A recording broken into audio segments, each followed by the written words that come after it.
नमस्कार साथियों, हम पढ़ रहे थे आधातु और आधातु में हमने समझा था कि आधातु क्या होता है और हमने पहला आधातु हाइड्रोजन के बारे में समझा था और हाइड्रोजन के समस्थानिक हमने हाइड्रोजन के समस्थानिक के बारे में बात किया। प्रोटियम, ड्यूटेरियम और ट्राइटेरियम, तीन समस्थानिक हाइड्रोजन के तीनों समस्थानिक के बारे में हम बात कर चुके हैं। आज हमारा जो अगला आधातु हमको पढ़ना है वो पढ़ना है ऑक्सीजन। तो चलिए शुरू करते हैं ऑक्सीजन के बारे में। तो ध्यान रखिएगा, आज हमको समझना है ऑक्सीजन। क्या समझना है? आज हमको ऑक्सीजन समझना है। ऑक्सीजन ऑक्सीजन कितने नंबर पे है? ऑक्सीजन का संकेत होता है वो 8 नंबर पे है और इसका परमाणु भार होता है 16 यानी कि 16। तो आज हमको ऑक्सीजन समझना है। ऑक्सीजन के बारे में बात करते हैं। तो ऑक्सीजन किस ग्रुप का तत्व है? आंसर है 16 ग्रुप, 16वें ग्रुप का एक तत्व है। ऑक्सीजन किस ग्रुप का तत्व है? आंसर है 16वें ग्रुप का तत्व है। और 16वें ग्रुप में कौन आते हैं? तो O शशि T O। इस तरीके से आप याद कर सकते हैं, O Shashi T O। O पे ऑक्सीजन होता है, S पे सल्फर होता है और Se से सेलेनियम होता है, Te से टेलुरियम होता है, PO से पोलोनियम होता है। क्या होता है? पोलोनियम होता है। तो ग्रुप 16 के तत्व है, इसी को वो बोला जाता है 6th A। इसी को रोमन में क्या बोला जाता है? तो आंसर है 6th A उपवर्ग बोला जाता है। क्या? 6th A उपवर्ग या वर्ग 16 या ग्रुप 16 के तत्व कहा जाता है। और अगर आप ऑक्सीजन के बारे में बात करें तो ऑक्सीजन की खोज किसने किया था? सीले ने। एक साइंटिस्ट है सीले ने ऑक्सीजन की खोज किया था। कब किया था? तो आंसर 1772 ईस्वी में किया था। 1772 ईस्वी में सीले ने ऑक्सीजन की खोज की। और ऑक्सीजन जो है आपको पता होगा N2 के बाद सबसे ज्यादा मात्रा में वायुमंडल में पाया जाता है। एटमॉस्फेयर में, वायुमंडल में N2 के बाद दूसरी जो गैस है वो सबसे ज्यादा मात्रा में पाई जाती है, वो है ऑक्सीजन। N2 कितना पाया जाता है? तो आप जानते हो 78%, 78.05% पाया जाता है N2। और ऑक्सीजन कितना पाया जाता है? तो ऑक्सीजन 21% कितना पाया जाता है? 21.092% पाया जाता है।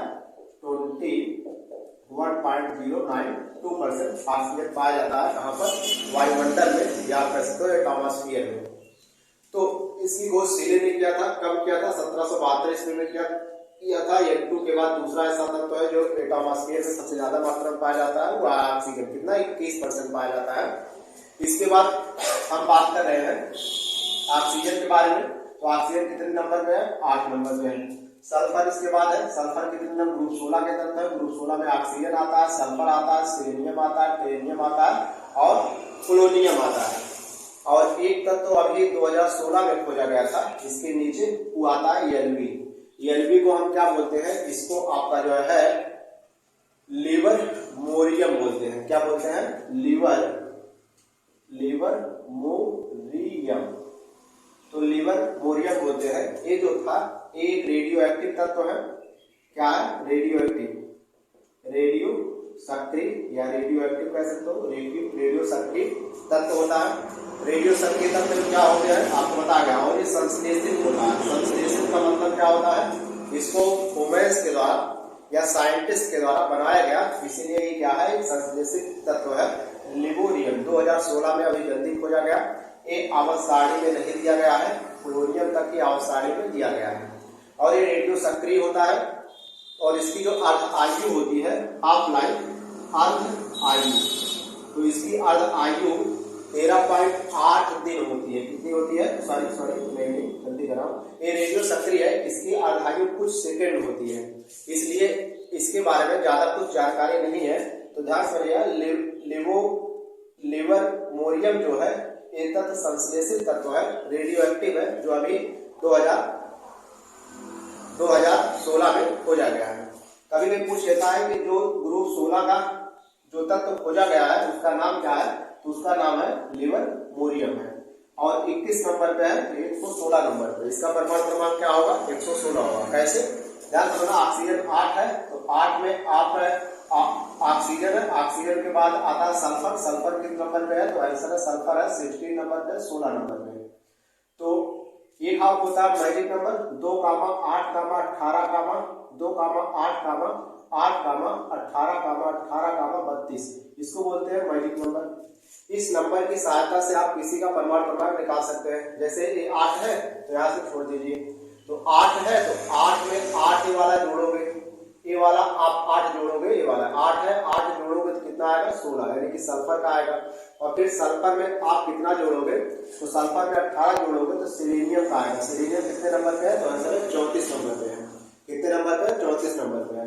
और सिलीनियम के बाद आप फिर इसमें 18 जोड़ोगे 34 में, तो आएगा इसका आंसर है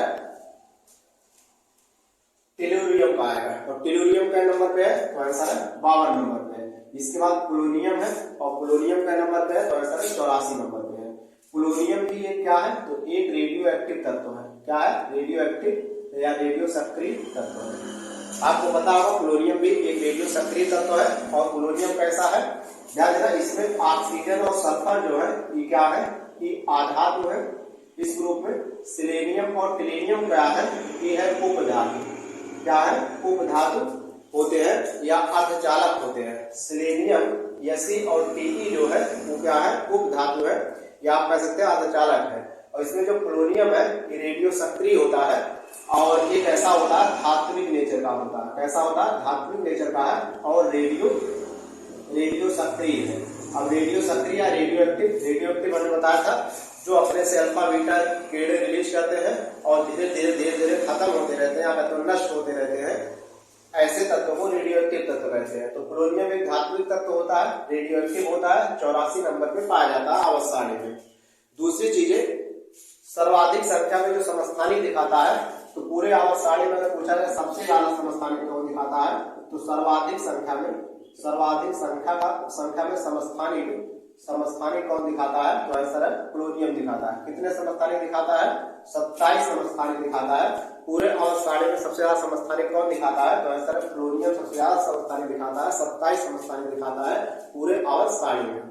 बात समझ में आ रहा है। समस्थानिक क्या होते हैं आप जानते हो, जिनका परमाणु क्रमांक समान होता है, परमाणु भार भिन्न होता है, उनको हम समस्थानिक कहते हैं। तो पोलोनियम जो है सबसे ज्यादा मात्रा में समस्थानिक दिखाता है और समस्थानिकों की संख्या कितनी है, 27 है। तो ये इंट्रोडक्शन था ऑक्सीजन जिस ग्रुप में आता है, इसीलिए क्योंकि ऑक्सीजन से इस ग्रुप की शुरुआत होती है, इसीलिए इसको ऑक्सीजन परिवार के तत्व कहते हैं। क्या कहते हैं, सबको ऑक्सीजन परिवार के तत्व कहते हैं। ऑक्सीजन 1 नंबर पे है, सल्फर 16 नंबर पे है, सिलीनियम 34 नंबर पे है, टेलुरियम 52 नंबर पे है, पोलोनियम 84 नंबर पे है और लिबरमोरियम जो है 116 नंबर पे है। कब खोजा गया, 2016 में खोजा गया और अभी आवर्त सारणी में नहीं दिया गया है। पोलोनियम जो है सर्वाधिक संख्या में समस्थानिक दिखाता है। कितने समस्थानिक दिखाता है, आंसर है 27 समस्थानिक दिखाता है। ऑक्सीजन भी समस्थानिक शो करता है और इसमें से ये दोनों जो है वो क्या है, आधातु है। सिलेनियम टोल्यूनियम उपधातु है, पोलोनियम क्या होते हैं, धात्विक नेचर का होता है। और लिबोरियम ये रेडियो सक्रिय तत्व है जो बहुत कम समय के लिए बनता है, बहुत कम समय के लिए बना। इसके बारे में बहुत कुछ जानकारी नहीं है, लेकिन कुछ किताबें जैसे एनसीईआरटी में इसके बारे में डिस्कशन किया गया है। एनसीईआरटी कक्षा 12 की दी गई है, इसलिए इसके बारे में बात कर रहे हैं। दूसरी चीज है, ऑक्सीजन भी इसमें समस्थानिक दिखाता है। तो ऑक्सीजन कितने समस्थानिक दिखाता है, तो इसके बारे में बात कर लेते हैं। तो ऑक्सीजन इसमें जो समस्थानिक दिखाता है ये 3 समस्थानिक दिखाता है। हाइड्रोजन कितने समस्थानिक दिखाता था, 3 समस्थानिक। हाइड्रोजन की भांति ऑक्सीजन भी कितने समस्थानिक दिखाता है, तो 3 समस्थानिक दिखाता है। कौन कौन, O816 और 8O17 और 8O18, यानी कि 8O16 दिखाता है, 8O17 दिखाता है, 8O18 दिखाता है। आप देख रहे हो परमाणु क्रमांक सबका समान है, 8 है और सबका परमाणु भार क्या है, द्रव्यमान संख्या क्या है, अलग अलग है। इसलिए इस ऑक्सीजन के कितने समस्थानिक है, तो ऑक्सीजन के 3 समस्थानिक है। तो हाइड्रोजन की बात, ऑक्सीजन भी 3 समस्थानिक शो करता है, या आप कह सकते हैं 3 समस्थानिक क्या करता है, दिखाता है। बात समझ आ रहा होगा, ये थोड़ा सा इंट्रोडक्शन हो गया। अब हम बात करते हैं ऑक्सीजन इस ग्रुप में जो तत्व आते हैं, कौन कौन तत्व आते हैं, तो O-Co। तो क्या है, O-Co। तो ये जो ग्रुप के तत्व आते हैं, ये जब हाइड्राइड बनाते हैं, हाइड्राइड का मतलब जब हाइड्रोजन से क्रिया कर लेते हैं, जैसे पोलोनियम जब हाइड्रोजन से क्रिया करेगा तो H2PO क्रिएट करेगा, क्या बनाएगा, H2PO बनाएगा। पोलोनियम जब हाइड्रोजन से क्रिया करके जो कंपाउंड बनाते हैं उनको हाइड्राइड कहा जाता है, या कह सकते हो हाइड्राइड बोला जाता है। तो पोलोनियम जब हाइड्रोजन से क्रिया करता है तो H2PO का हाइड्राइड बनाता है, टोल्यूरियम जब क्रिया करता है तो H2Te बनाता है, और जब सेलेनियम करता है तो H2Se बनाता है, और जब सल्फर करता है तो H2S बनाता है, और ऑक्सीजन का जब हाइड्राइड बनाता है तो वाटर बनाता है, H2O बनाता है। इसमें आपको अम्लीयता का क्रम पूछा जाएगा, बताइए कौन सबसे ज्यादा अम्लीय है, तो सबसे ज्यादा अम्लीय A होता है, H2PO, क्योंकि रेडियो सक्रिय होता है। और सबसे ज्यादा अम्लीय क्यों है, क्योंकि H+ सबसे पहले देगा। आपको पता होगा कि अम्ल वे होते हैं जो H+ डोनेट करने की जिनमें टेंडेंसी होती है, जो H+ पहले त्यागते हैं उनको अम्ल बोलते हैं। तो सबसे पहले अम्ल ही त्यागेगा, इसलिए सबसे ज्यादा अम्लीय क्या होता है, H2PO होता है। फिर कौन है, H2Te है, फिर कौन है, H2Se है, सेलेनियम हाइड्राइड, फिर क्या है, H2S सल्फर हाइड्राइड, फिर क्या है, तो आंसर है वाटर H2O। यानी कि आपसे एक क्रम पूछेगा, बताओ H2S और H2O में अधिक अम्लीय कौन है, तो आंसर है H2S अधिक अम्लीय है। तो ऊपर से नीचे बढ़ने पर इस रूप में अम्लीयता बढ़ती है। इनके हाइड्राइडों की अम्लीयता क्या होती है, बढ़ती है। तो सबसे ज्यादा अम्लीय कौन है, अम्लीय नेचर का कौन होता है, H2PO, फिर H2Te, फिर H2Se, फिर H2S, फिर H2O। यानी कि सबसे पहले 2 के हाइड्रोजन ही देगा, तब ई देगा, तब ई देगा, तब ई देगा, तब ई देगा। तो ये अम्लीयता का क्रम है जो पेपरों में क्रम पूछ लेता है, 4 ऑप्शन देंगे। दूसरी चीज, एक होता है अस्थायित्व का क्रम। इनमें से अस्थायित्व कौन है इनके हाइड्राइडों में, तो अगर ये सबसे पहले टूट रहा है तो सबसे कम अस्थायी होगा, और ये सबसे बाद में टूट रहा है तो सबसे ज्यादा अस्थायी होगा। तो इनमें सबसे ज्यादा अस्थायी कौन है, तो H2O है, फिर H2S है, फिर H2Se है, और फिर क्या, H2Te, क्योंकि रेडियो एक्टिव होता है, इसके बारे में नहीं लिखा जाता है, लिखा जाता है H2PO। तो अस्थायी का क्रम सबसे ज्यादा अस्थायी है। अस्थायी का मतलब जो नेचर में सबसे ज्यादा समय तक बना रहेगा उसको अस्थायित्व कहते हैं। तो सबसे ज्यादा अस्थायी कौन है, तो H2O है, फिर H2S है, फिर H2Se है, फिर H2Te है, और फिर H2PO है। तो ये अम्लीयता का क्रम है और ये अस्थायित्व क्रम है, आपको ध्यान रखना है। तो बात समझ में आ गया होगा कि ऑक्सीजन के जो हाइड्राइड ऑक्सीजन क्रिएट करता है, सॉरी इस ग्रुप के जो हाइड्राइड क्रिएट करते हैं उनकी अम्लीयता का क्रम क्या होता है और उनके अस्थायित्व का क्रम क्या होता है, इसके बारे में हमने बात किया। कोई डाउट है? इसके बाद अगर डाउट होगा तो आप इसको जरूर बताइएगा, फिर उसमें हम उसको डाउट को दूर करेंगे। इसके बाद है हाइड्रोजन बनाते कैसे हैं। तो हाइड्रोजन को बनाने की विधियां क्या होता है, इसके लिए आपको लेते हैं, इसके लिए पोटेशियम क्लोराइड लेते हैं, KClO3। KClO3 को हम क्या कहते हैं, आंसर पोटेशियम क्लोराइड कहते हैं। इस पोटेशियम क्लोराइड को हम गर्म करते हैं, एक उत्प्रेरक होता है MnO2 manganese oxide. Manganese oxide को मस्ती में गर्म किया जाता है और 375 डिग्री सेंटीग्रेड पे गर्म करते हैं। तो इससे क्या बनता है, 2KCl बनता है और O2 गैस रिलीज होती है, यानी कि ऑक्सीजन गैस रिलीज होती है। रिएक्शन बैलेंस करना होगा, यहाँ खेल लगा लेगा। तो जब पोटेशियम क्लोराइड को MnO2 को 375 डिग्री सेंटीग्रेड पे क्या किया जाता है, हीट किया जाता है, गर्म किया जाता है, तो ऑक्सीजन बनता है। तो ये ऑक्सीजन बनाने की विधियां हैं। पूछेगा, बताइए कि पोटेशियम क्लोराइड से जब ऑक्सीजन बनाते हैं तो उसमें कौन सा उत्प्रेरक यूज करते हैं, आंसर है MnO2 उत्प्रेरक यूज करते हैं, यानी कि मैग्नीज ऑक्साइड उत्प्रेरक क्या किया जाता है, यूज किया जाता है। तो ये हमने थोड़ा सा इंट्रोडक्शन ऑक्सीजन के बारे में किया। इसके बाद बात करते हैं ऑक्सीजन के रासायनिक गुण। ध्यान समझिएगा, ऑक्सीजन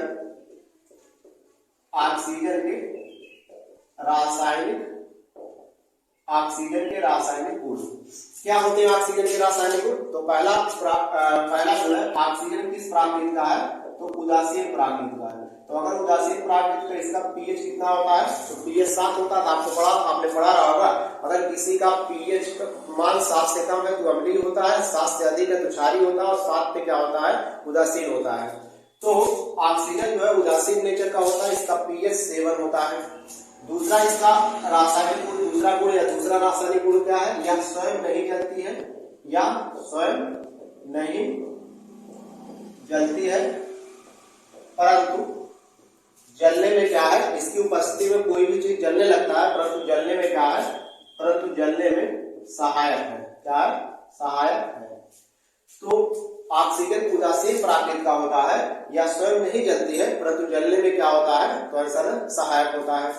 इसके बाद तीसरी प्रॉपर्टी है, यह अनुचुंबकीय होता है। क्या होता है, यह अनुचुंबकीय होता है, यह अनुचुंबकीय प्रकृति का होता है।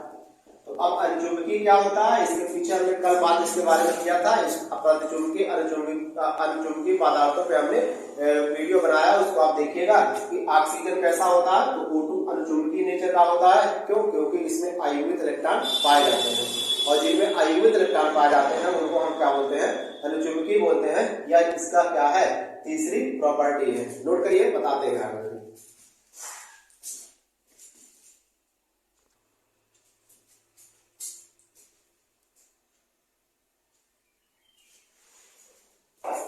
चलिए ठीक है, अगला देखते हैं। तो O2 किस प्रकृति का है, आंसर है अनुचुंबकीय प्रकृति का है।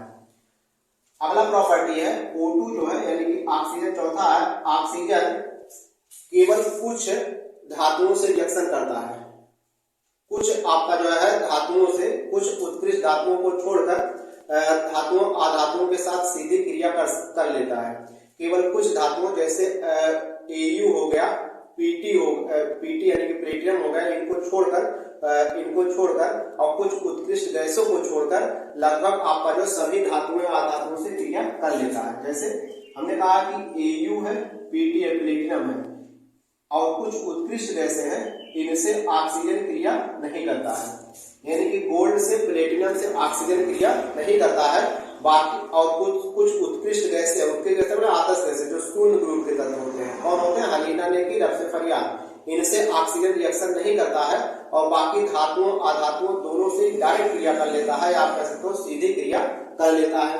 बात समझा। जैसे जब एक कैल्शियम से क्रिया ऑक्सीजन करता है, तो कैल्शियम से क्रिया करके क्या बनाएगा, CaO बनाएगा। CaO को हम क्या बोलते हैं, कैल्शियम ऑक्साइड बोलते हैं। इसी को क्या बोला जाता है, तो इसी को हम बोलते हैं अनबुझा चूना बोलते हैं। क्या बोला जाता है, अनबुझा चूना बोला जाता है। इसे कैल्शियम ऑक्साइड भी बोला जाता है। तो जब कैल्शियम O2 से रिएक्शन करता है तो CaO का फॉर्मेशन करता है, कैल्शियम ऑक्साइड बनाता है। कैल्शियम एक क्या है, धातु है, बात किया था। तो याद ही रखना है कि Au और Pt से जो उत्कृष्ट और गैसें हैं, इनसे Au और Pt यानी कि प्लेटिनम से ऑक्सीजन क्रिया नहीं करता है। दूसरी चीज, ऑक्सीजन जब एल्युमिनियम से क्रिया करता है, अगला रासायनिक गुण है इसका, एल्युमिनियम से क्रिया करने पर ऑक्सीजन क्या बनाता है, तो एल्युमिनियम से क्रिया करने पर Al2O3 क्रिएट करता है। Al2O3 को हम एल्यूमिना बोलते हैं, एल्युमिनियम ऑक्साइड बोलते हैं। फास्फोरस से क्रिया करता है ऑक्सीजन, P4 से, फास्फोरस से क्रिया करता है तो P4H10 बनाता है। P4O10 बनाता है। क्या बनाता है, P4O10 का फॉर्मेशन करता है जब ऑक्सीजन से क्रिएट करता है या प्रस्तुत क्रिया करता है। कार्बन आधातु से क्रिया करता है तो क्या बनाता है, तो CO2 कार्बन डाइऑक्साइड का फॉर्मेशन करता है। तो इस तरीके से जब धातुओं अधातुएं दोनों से क्रिया करता है, लेकिन Au और Pt यानी कि गोल्ड और प्लेटिनम से रिएक्शन नहीं करता है। दूसरी चीज है, जब SO2 से रिएक्शन करता है, क्या समझना, SO2 से जब क्रिया करता है, SO2 से, या आप कह सकते हो SO2 से जब रिएक्शन करता है, SO2 क्या होता है, सल्फर डाइऑक्साइड होता है। तो क्या बनाता है, SO3 बनाता है। SO3 सल्फर ट्राइऑक्साइड बनाता है। क्या बनाता है, सल्फर ट्राइऑक्साइड बनाता है। और इस समय यहाँ एक प्रेरक जो यूज होता है V2O5 वेनेडियम पेंटाऑक्साइड यूज होता है। तो पूछा जाएगा सल्फर डाइऑक्साइड से सल्फर ट्राइऑक्साइड बनाने में जब ऑक्सीजन सल्फर डाइऑक्साइड से क्रिया करता है और सल्फर ट्राइऑक्साइड बनाता है तो उसमें कौन सा उत्प्रेरक यूज होता है, आंसर उत्प्रेरक क्या यूज होता है, V2O5 वेनेडियम पेंटाऑक्साइड यूज होता है। दूसरा, जब यही HCl से रिएक्शन करता है तो HCl से रिएक्शन करने के बाद क्या क्रिएट करता है, तो Cl2 गैस क्रिएट करता है। Cl2 और वाटर रिएक्शन बैलेंस कर लीजिएगा। तो Cl2 और वाटर क्या करता है, क्रिएट करता है, Cl2 और वाटर बनाता है। और पूछा जाएगा इसमें उत्प्रेरक कौन यूज होता है, तो उत्प्रेरक CuCl2 यूज होता है। CuCl2 यूज होता है। तो SO2 जब O2 से क्रिया करता है तो SO3 बनाता है। उत्प्रेरक कौन यूज होता है, इंपॉर्टेंट उत्प्रेरक है, आपको उत्प्रेरक ध्यान रखना है इसमें उत्प्रेरक कौन सा यूज होता है। तो ये थे कुछ रासायनिक गुण। इसके बाद एक हमको ऑक्सीजन के ऑक्साइड प्रकृति को पढ़ना है। जब ऑक्साइड बनाता है तो इसका ऑक्साइड तीन तरीके का हो सकता है, अम्लीय ऑक्साइड होता है, क्षारीय ऑक्साइड होता है, उभयधर्मी ऑक्साइड होता है।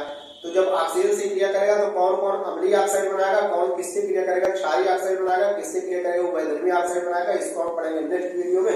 तब तक के लिए